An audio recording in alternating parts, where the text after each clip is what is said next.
Welcome, everyone. This is Plum News, and you're listening to LOTRO Players News, where we take a look at the latest in LOTRO and here at LOTRO Players. And this week, I am joined by Cinders.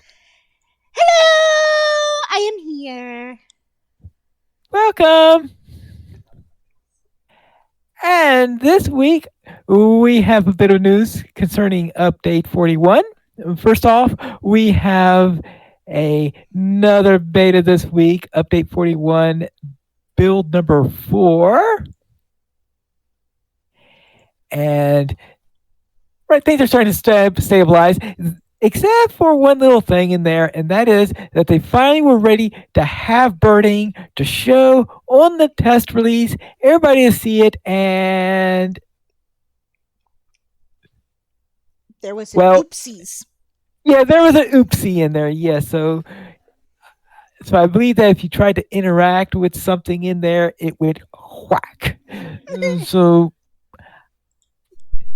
yes, that didn't work out very well. Now they are going to make another attempt in the next build to hopefully be able to get a nice preview of birding before the release. But anyway, they tried to have the first test in there, and it's a good thing that they had that test before the release, because I'd rather have the crash in Bulwer than have it in the live servers. Can you imagine, though, if everybody decided to go birding in the live servers and it kept crashing and they're like, I don't know what I was doing. I just wanted to look at a bird. And they think it's something more complicated than just trying to interact with the birding hobby. Yes. Oh, well. Let's then go into classes and skills in there, where on the Runekeeper, scribe a new ending no longer suggests that it applies to your fellowship when used. So it's a targeted skill. And also in items and rewards, the Tome of Rust Corgi will be available for barter at Myrtle Mint for Figments of Splendor. And also, the Tome of Veteran Vigor and Tome of Veteran Resolve will no longer drop the Adventurers or Travelers steel-bound loot boxes. Instead, a scroll of max morale and power has a chance of dropping.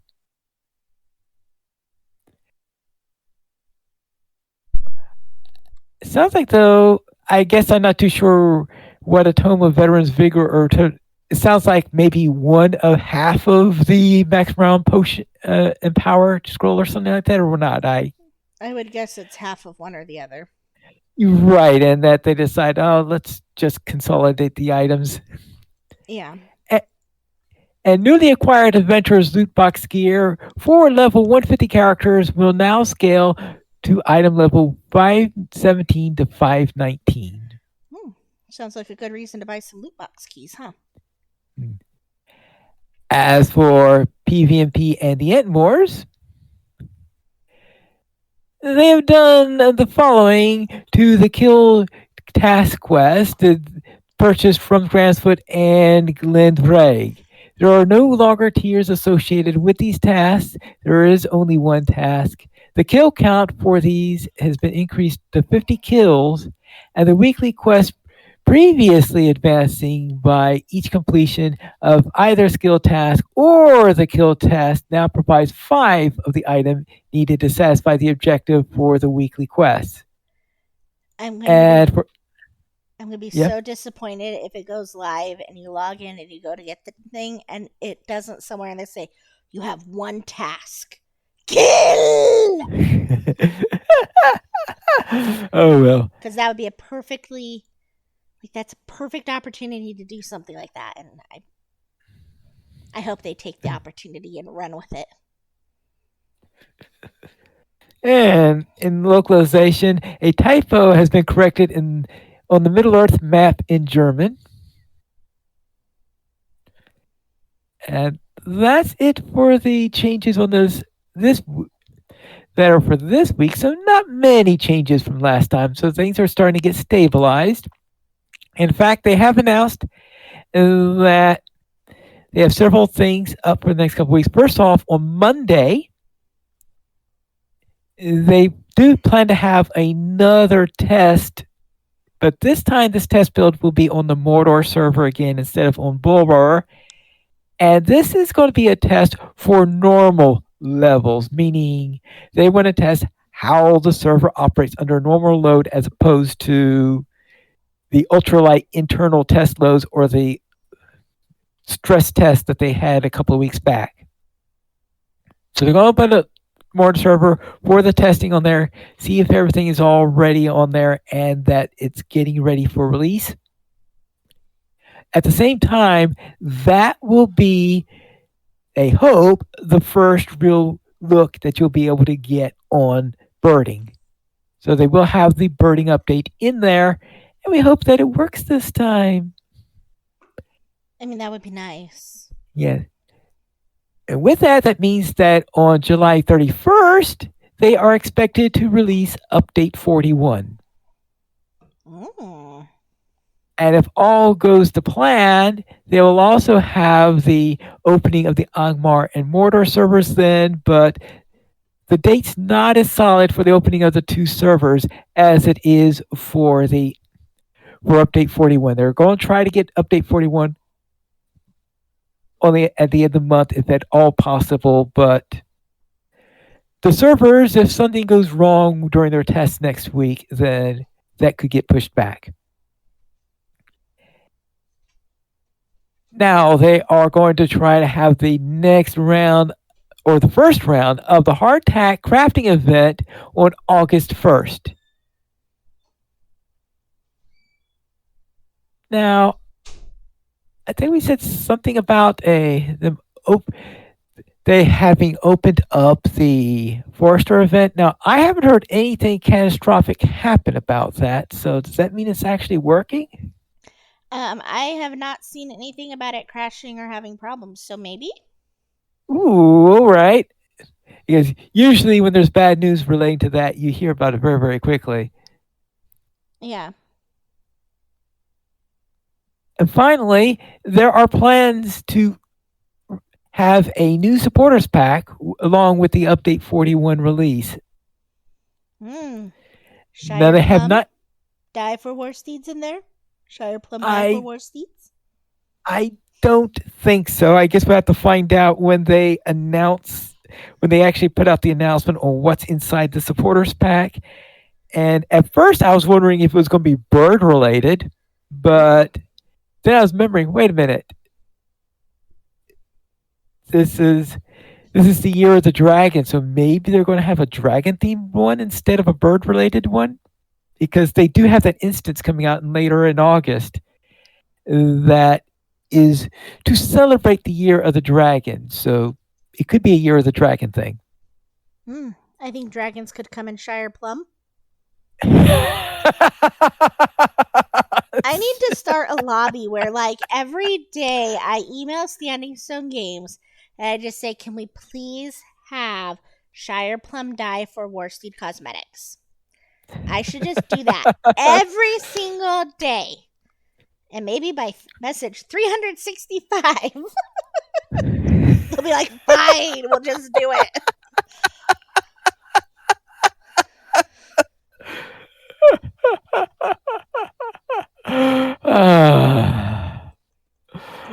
The Plum Express. Yes. Today, starring as Professor Plum is Cinders. Okay, I need to make a character and name it Professor Plum.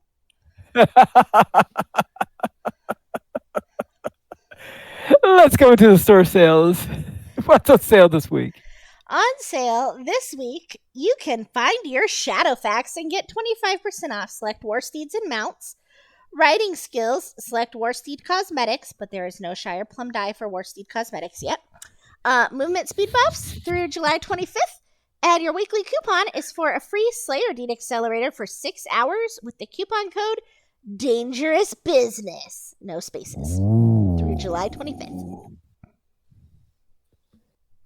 Dangerous business.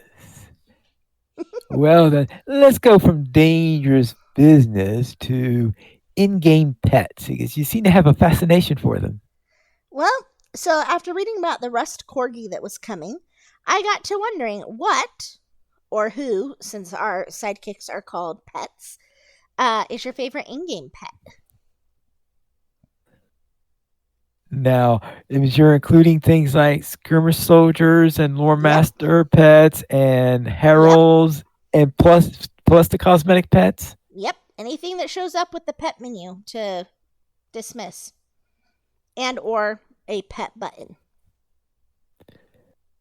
All right. Let's see.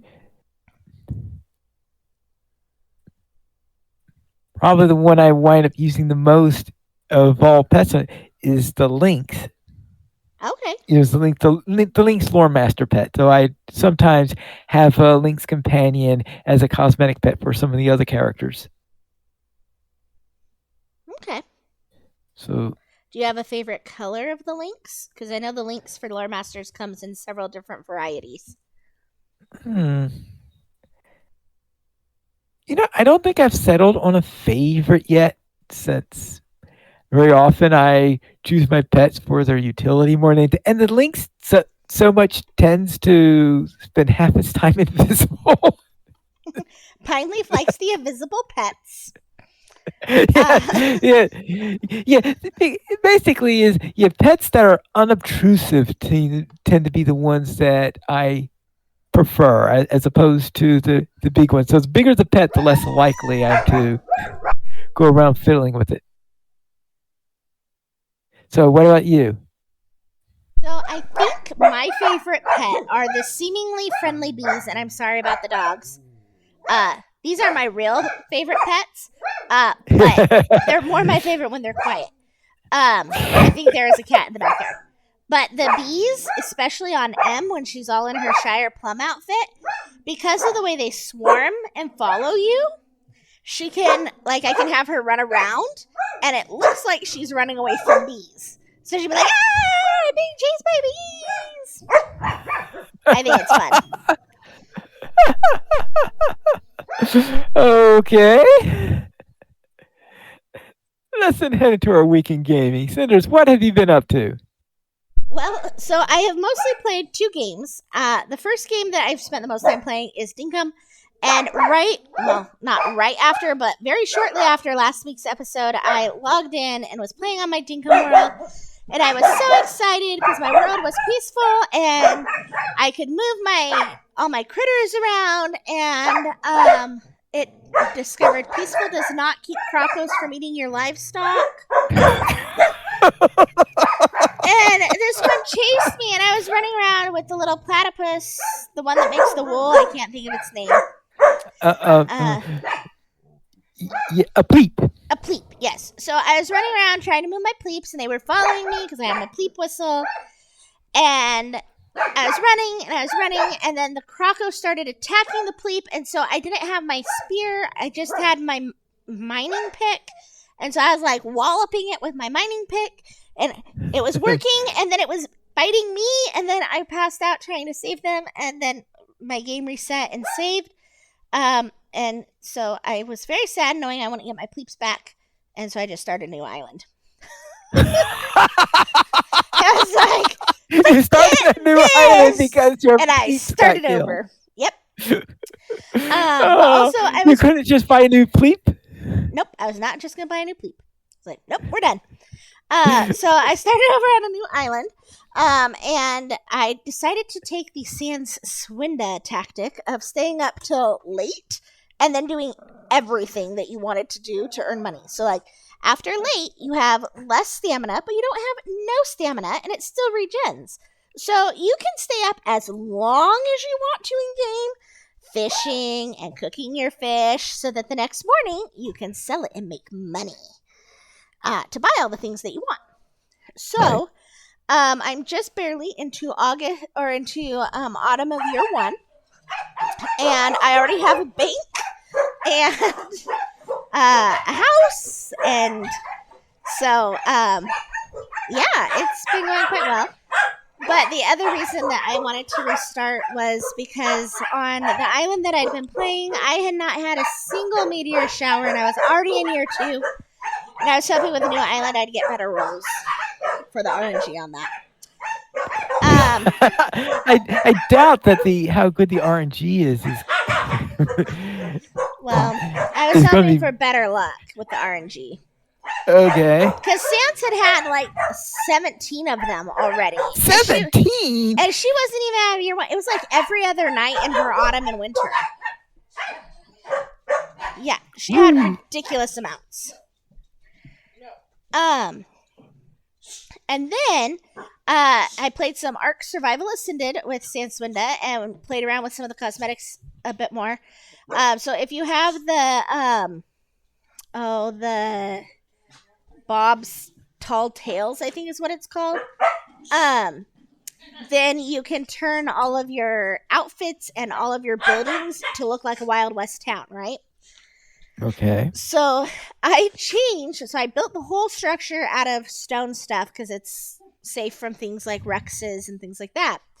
And then I changed the cosmetic on it to make it look like it was from the Old West. And so the second story, to get into it, you have to go through swinging saloon doors, which Sans preferred over the jail doors that I'd initially placed there. Uh, and we finally tamed our first Argentavis, which was like Sans's big thing was wanting to tame an Argentavis in Survival Ascended.